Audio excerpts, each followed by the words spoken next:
Dahil malapit na nga ang Pasko at kung nag-iisip na kayo kung anong pwedeng idagdag sa mga handa nyo, try nyo naman to.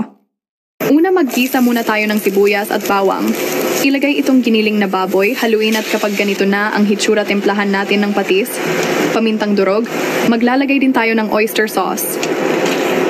Pagkatapos mahalo, ilalagay naman natin itong bell pepper, tomato sauce, at ketchup. Haluin lang ito. Tapos ilagay naman natin itong green peas at carrots at mga nahiwang hotdog at itong raisins. Pagkatapos mahalo, hangguin at palamigin muna ito.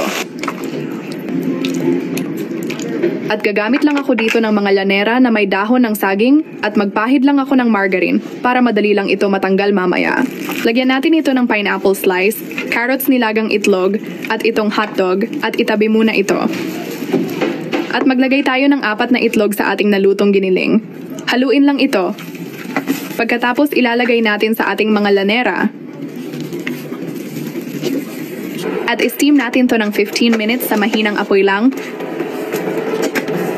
At makalipas ang 15 minutes, at ito na nga mayroon na tayong masarap na hardinera na pwede na rin ipanghanda sa mga darating na okasyon.